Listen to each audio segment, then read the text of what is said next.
Sir କଣ ବାବାଜୀ ହେଇକି ବସୁଛନ୍ତି କିନ୍ତୁ ବାବାଜୀ ଭଳିଆ କାମ କିଛି ନାହିଁ। କଣ ମ୍ୟାକବୁକ୍ ପୁଣି ଏପଟେ ପିଙ୍କ କଲର ଆଇଫୋନ କଣ ଚାଲିଛି? ଆର ବର୍ଷ ଏତିକି ବେଳକୁ କଣ୍ଟେଣ୍ଟ ବନଉଥିଲେ, ଏ ବର୍ଷ କଣ୍ଟେଣ୍ଟ ନାହିଁ କିଛି ନାହିଁ, କଣ ଚାଲିଛି? ଶୁଣ ଟିକେ, ନା ଏ ଜାଗା ମୋର ନା ଏ ଫୋନ ମୋର। ଏ ଫୋନ ହଉଛି ସଜ୍ଜନ ବ୍ୟକ୍ତି। ସାର୍ ଆପଣ ନିଅନ୍ତୁ, ଆପଣ ଫୋନ ଧରନ୍ତୁ ହେଲା। ଏ ଫୋନ ପାଇଁ ମତେ ଶୁଣିବାକୁ ପଡିଲାଣି। ଏ ଜିନିଷ ବି ସାର୍ ମୁଁ ଖାଲି ବସିଛି, ଟିକେ କାମଟେ ଥିଲା ମୁଁ ଦେଖୁଛି। ଶୁଣ, ଏଇଥର ଭାଲେଣ୍ଟାଇନ ୱିକ୍ ମୋର ନୁହଁ, ଏଇଥର ଆଉ ଦି ଜଣଙ୍କ ଭାଲେଣ୍ଟାଇନ ୱିକ୍, ଦି ଜଣ ମ୍ୟାଡାମଙ୍କର ଭାଲେଣ୍ଟାଇନ ୱିକ୍। ଜଣେ ହଉଛନ୍ତି ସାଇ ମ୍ୟାମ, ଜଣେ ହଉଛନ୍ତି ସୁଭାଷନା ମ୍ୟାମ।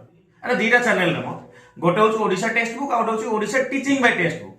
ଏପଟେ 7 ତାରିଖରୁ ଗୋଲାପ ଦିବସ ନୁହଁ, ଏଠି ଆପଣ ମାନଙ୍କର ସ୍ପେଶାଲ ସେସନ ର ସିରିଜ ଚାଲିବ ପୁରା 14 ତାରିଖ ଯାଏ। ସେପଟେ Subhashna ma'am Odisha teaching by text book ଆପଣ ମାନଙ୍କର ପେଡାଗୋଜି ସ୍ପେଶାଲ ସିରିଜ ନେଇକି ଆସିବେ। ମୁଁ କମ୍ପ୍ଲିଟଲି ଅନଆଭେଲେବୁଲ ରହିବି, ମୁଁ ମଝିରେ ମଝିରେ ଆସିବି, କିନ୍ତୁ ଏଥର ଭାଲେଣ୍ଟାଇନ ୱିକ୍ ଦି ଜଣ ମ୍ୟାଡାମଙ୍କର। ତ କଣ କହୁଛନ୍ତି, ଭାଲେଣ୍ଟାଇନ ୱିକ୍ ସେଲିବ୍ରେଟ କରିବେ?